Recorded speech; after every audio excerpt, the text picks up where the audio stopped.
हाँ तो प्यारे कप्तान, आज के इस वीडियो में आप सभी का स्वागत है। और आज के इस वीडियो में अपन बात करने वाले भैया छंद के बारे में। तो किसी भी एग्जाम की तुम अगर तैयारी कर रहे हो, छंद से तुमको डर लग रहा है, तो इस वीडियो के बाद में नहीं लगेगा, इस बात की गारंटी मेरी है। ठीक है, तो छंद है क्या, वो चीज़ें समझ लेते हैं। तो छंद की परिभाषा, छंद में पढ़ रहे हो तो सबसे इंपॉर्टेंट चीज़ होती है परिभाषा और एक अर्थ। बस दो चीज़ किसी भी चीज़ की पढ़ने से पहले ये पढ़ना बहुत जरूरी है। तो पहले देखो परिभाषा। लेकिन भैया यहाँ पिंगल क्यों लिख दिया? तो पिंगल महोदय इनके प्रवर्तक है। मतलब अगर विज्ञान की भाषा में बोलूँ तो छंद की खोज किसने की? तो देखा जाए तो पिंगल महोदय ने। ठीक है, पिंगल शास्त्र भी इसीलिए छंद को बोला जाता है। तो छंद का दूसरा नाम अगर कोई पूछ ले तो पिंगल या पिंगल शास्त्र। इसके प्रवर्तक कौन है? पिंगल महोदय जी हैं। ठीक है, तो छंद कहते हैं किसको? अगर तुम्हारा दोस्त पूछ ले नींद में तुमसे, तो यूं बताना, मात्राओं तथा लय में बंधी हुई क्रमबद्ध रचना को छंद कहते हैं। बस इस लाइन के अलावा कुछ भी याद करने की आवश्यकता नहीं। ये हो गई परिभाषा।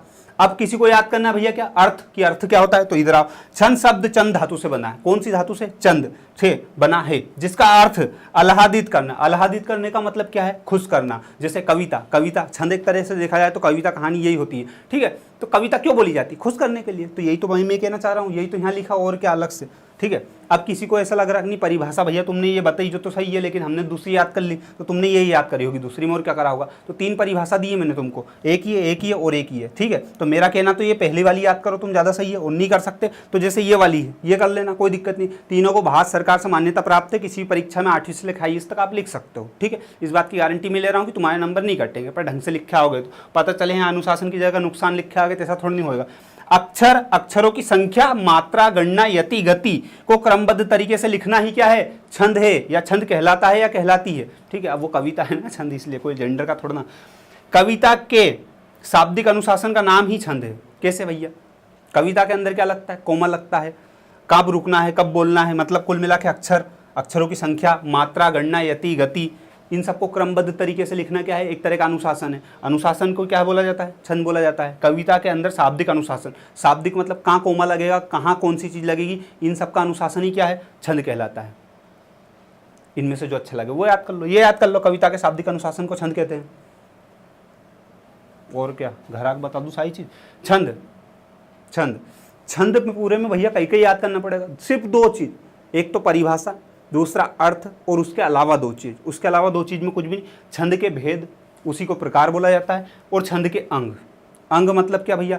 कोई भी मानव है, मानव के अंदर, सबके अंदर अंग होते हैं, जैसे अपना हाथ है, पैर है। तो छंद भी ऐसा ही है। छंद एक इंसान है मान लो, तो थोड़ी देर के लिए मान लो कि छंद एक इंसान है। ठीक है, उसके हाथ हैं, तो ये हो गए उसके हाथ हैं, पैर हैं, आंख है, मुंह है, नाक है, कान है, तो ये उसके अंग के नाम लिखे हैं। लेकिन मैं बोलूँ कि पूरा मानव समाज, मानव समाज मतलब स्त्री पुरुष सब, तो ये हो गई एक स्त्री, ये हो गया एक पुरुष, ये हो गया एक ट्रांसजेंडर, ये हो गया कुछ अलग ही एक और कैटेगरी हो अगर, तो वो वाली चीज़ें। ठीक है, आई बात समझ में? तो ये ऐसे हैं। तो ये भेद हो गए या प्रकार हो गए। तो कभी भी छंद के भेद और प्रकार पूछे तो वो चार है, जिसकी बात अपन अगले वीडियो में करेंगे, क्योंकि वीडियो लंबा हो जाएगा, तुम गाली दोगे, मेरे को मजा नहीं आएगा और मैं डिप्रेशन में चल दूँगा, मेरे को वो चीज़ पसंद नहीं। इसलिए आज के इस वीडियो में सिर्फ छंद के 7 अंग के बारे में बात करेंगे। तो एक इंपॉर्टेंट बात सुन लो, छंद के 7 अंग है, लेकिन बहुत सी जगह तुमको 9 देखने को मिलेंगे और बहुत सारे यूट्यूब वाले ने तो 6 ही बता दिए। लेकिन ऑथेंटिक जो मैं बहुत बचा, मैंने बहुत बचा, क्योंकि मेरे को गाली सुनने कोई शौक नहीं, तो मेरे को 7 मिले ऑथेंटिक। अधिकतर जगह मेरे को 7 मिले, इसलिए मैंने उसको मान्यता प्राप्त दी, सिल ठप्पे लगाया और यहाँ 7 लिख दिए।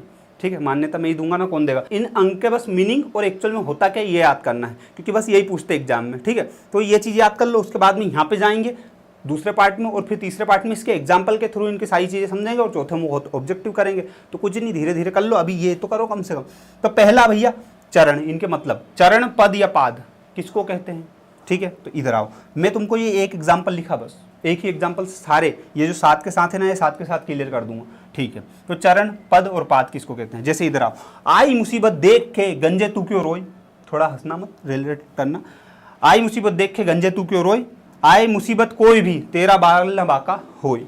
ठीक है, पहली चीज, आई मुसीबत देख के, तो के बाद कोमा लगा है, गंजे तू क्यों रोई के बाद कोमा लगा है। ठीक है, तो यहाँ अपन रुके, यहाँ रुके, और ये आप देखो कोई भी के बाद में कोमा लगा है, तो ये 1 2 3 4 कितने उसमें टूट गया? 4 में। ठीक है, टूट गया ना 4 में। तो ये जो पद है, चरण है या पाद है, ये टोटल किसी छंद में 4 होते हैं। ठीक है, टोटल 4 होते हैं, बस इतना याद रखना। अब 4 जो होते हैं ना, उसमें से ये दूसरे नंबर का और चौथे नंबर का, तो सम संख्या कौन सी? 2 4 6 8 10 12 15 16 करना, कितनी कितनी बाबूराव आपटे सरी। तो ये तो 2 और 4 जो है ये सम चरण या समपद है, और ये विषम है। आगे बात समझ में? जो विषम संख्या वो विषम पद, और जो सम संख्या वो समपद होता है। ठीक है, एग्जाम में पूछते हैं कि सम, ये वाला कहाँ गया है, ये वाला समचरण किसे कहते हैं? तो जो दूसरे चौथे नंबर पे आता है वो सम, और जो पहले और तीसरे पे है वो विषम। तो चरण, पद और पाद एक ही होता है। यहाँ तक क्लियर? सांस लो, पानी पियो और आगे देखो। वर्ण एवं मात्रा क्या होता है? तो अपन छंद के अंदर की बात कर रहे हैं, तो छंद के अंदर जैसे ये देख लिखा है, देख लिखा है, तो देख में ये द क्या है? एक वर्ण ही तो है। बस यहाँ पे ये रहता है कि वर्ण स्वर है कि व्यंजन है। तो वर्ण दो तरह के होते हैं, एक स्वर एक व्यंजन। तो देखो ये आ लिखा, ये आ स्वर है, ठीक है। जिसके बाद में ई स्वर है, लेकिन माँ ये जो है अपना व्यंजन है। जिसके बाद में ये भैया जो सा पे मात्रा लगी, ये क्या है? तो वर्ण की बात हो गई। तो वर्ण दो तरह के होते हैं पूरे छंद में, ठीक है, स्वर और व्यंजन। जिसके बाद अपन कहा बात करें भैया मात्रा की, तो मात्रा भी इसमें दो तरह की होती है, छोटी मात्रा, एक बड़ी मात्रा। मात्रा के बारे में थोड़ा सा डिटेल में आगे बताऊंगा मैं। लघु मात्रा, दीर्घ मात्रा आती है, कौन कौन सी, ठीक है। जैसे इसमें जितनी भी छोटी की मात्रा वो भी आती है, बड़ी की मात्रा भी आती है। तो बस इस पूरे छंद के अंदर जितनी भी मात्रा आती है वो वाली सिस्टम है। तो वर्ण और मात्रा, तो मात्रा भी दो तरह की, वर्ण भी दो तरह के, ठीक है। मात्रा छोटी की और बड़ी की, छोटी बड़ी मतलब लघु और दीर्घ, और वर्ण दो तरह के, स्वर और व्यंजन, ठीक है। जिसके बाद में आती है संख्या और क्रम।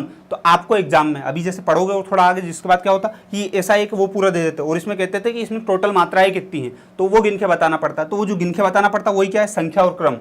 बस ये वाला सिस्टम है इसमें। जिसके बाद में आता गण। गण में भैया क्या होता है? जैसे इसमें शब्द दे रखे होंगे, कोई सा ऐसा शब्द जिसमें तीन ही हो, जैसे पवन लिखा होता कहीं पे, तो उसमें तीन ही है। तो जब भी कोई तीन वर्ण का कोई वो जो रहता है शब्द, वो क्या होता है? गण। उसे गण कहते हैं। छंद के अंदर बहुत बार एग्जाम में पूछते हैं कि किसी छंद में गण किसे कहते हैं, तो आपको वहाँ पे स्पष्ट तरीके से बताना कोई सा ऐसा शब्द जिसमें सिर्फ तीन वर्ण होते, जैसे पवन, नयन। आगे बात समझ में? 3 बार तो कह दिया, आगे बात समझ में अब भी नहीं क्या? जिसके बाद में यति और विराम।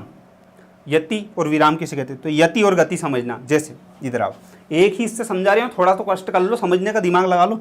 आई मुसीबत देख के, अब के बोलने के बाद में कोमा लगा, और कोमा का मतलब होता है रुकना, रुक गए। गंजे तू क्यों रोए, फिर कोमा लगा। तो ये जो अपन रुक रहे हैं ना, जहाँ पे जैसे ये जो लगा कोमा, यहाँ पे अपन रुके, तो ये रुकने को क्या बोलते हैं? यति। और यति को क्या बोलते हैं? विराम। तो विराम जब भी अपन बोलते हैं तो कोई सा भी चिन्ह लगाओ, मान लो डेस लगा, डेस पे भी थोड़ा अपन रुकते हैं, मान लो यदि, तो कोमा पे रुके हैं, कोई से भी चिन्ह पे रुकते हैं। तो रुकते हैं ना जब किसी छंद को पढ़ते वक्त अपन, तो वही क्या होता है? यति होता है। और ये हो गया यति का। अब मैं बता रहा हूँ गति का, ठीक है। अब मैं इसको पढ़ रहा हूँ, आई मुसीबत देख के गंजे तू क्यों रोए। तो अब ये हो गया यहाँ पे रुकने का, लेकिन आई मुसीबत देख के जो बोला, तो ये किस गति से, किस लय से बोल रहा हूँ, उसे क्या बोलते हैं? गति बोलते हैं, ठीक है। तो यति मतलब रुकना, गति मतलब उस लय से तरीके से बोलना, वो वाला होता है उसका मतलब। जिसके बाद में आता तुक। तुक बहुत शानदार चीज़ है। तुक का मतलब मैं तुमको बताता हूँ। आई मुसीबत देख के गंजे तू क्यों रोए। तो अब ये रोए शब्द पे फोकस करना, रोए, रोए, ठीक है। अब ये टंग देखना उसका जमेगा। आए मुसीबत कोई भी तेरा बागल न बाका होय। तो रोय होय, रोय होय। ये जो कविता में रहता है ना कि सिमिलर शब्द रहते हैं, तो उससे क्या थोड़ा सा जमता है, वो बिल्कुल अच्छा लगता है सुनने में। तो यही होता है, तुक इसको बोला जाता है।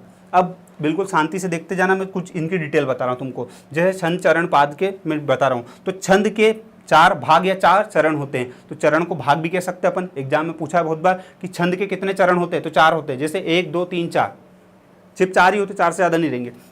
जिसके बाद में चरण 2 प्रकार के होते हैं। समचरण मतलब ये दूसरा और चौथा कौन सा होगा? समचरण। जैसे यहाँ लिखा है देखो, दूसरे और चौथे चरण को समचरण कहते हैं, ठीक है। और यहाँ पे पहले और तीसरे, पहला और तीसरा जो विषम संख्या वो विषम चरण होते हैं, सीधी बात है। अब बात कर लेते हैं यहाँ वर्ण की। तो वर्ण भैया, वर्ण और मात्रा, तो वर्ण 2 प्रकार के होते हैं, स्वर और एक व्यंजन। जिसके बाद में मात्रा, तो मात्रा भी 2 प्रकार की होती है, ह्रस्व लघु, कौन किसी, छोटा छोटी, टाऊ और ऋषि। जिसके बाद में दीर्घ और गुरु मात्रा, जिसमें बड़ा बड़ी, ऊ और ए ओ ये चीज़ें आती हैं, ठीक है, ये दीर्घ मात्रा। और जो अपना अंगुर और आहा जिसको अपन बोलते हैं, ठीक है, आहा, वो भी कहाँ आएगा? अनुस्वार जो, वो भी दीर्घ में आएगा, ठीक है। आगे बात समझ में यहाँ तक। छंद में संख्या और क्रम, तो भैया वर्णों और मात्राओं की गणना को संख्या और क्रम कहते हैं। मतलब जितनी भी मात्रा एक छंद में लिखी हुई है, कहाँ गया ये, इसमें जितनी मात्रा लिखी है उनको गिनना पड़ता है छंद के अंदर। थोड़ा सा एडवांस पे जाएंगे तो बताऊंगा मैं वो चीज़ें। जिसके बाद में छंद के गण, गण किसको बोलते हैं? गण का अर्थ होता है समूह।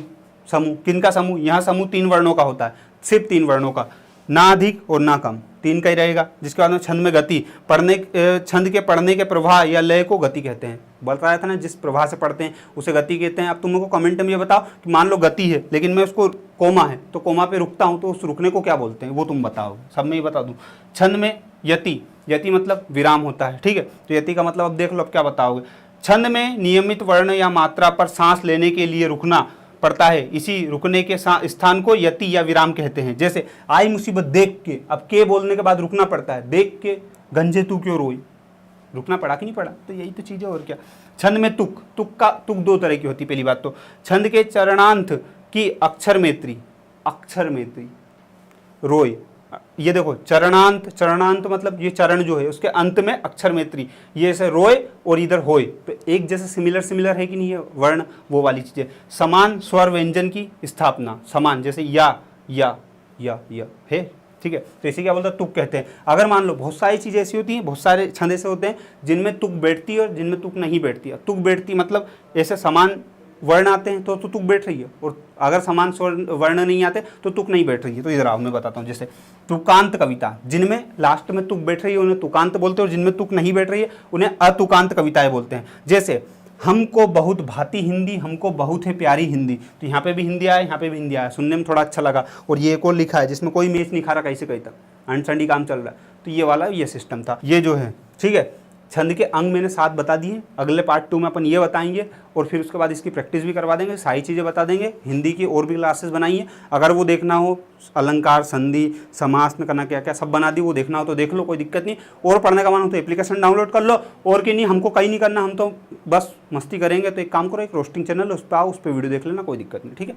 धन्यवाद, जय हिंद जय भारत, सबके लिंक डिस्क्रिप्शन में मिल जाएंगे। बहुत बहुत धन्यवाद, इतना झेल लिया इसके लिए, गर्मी हो गई रे।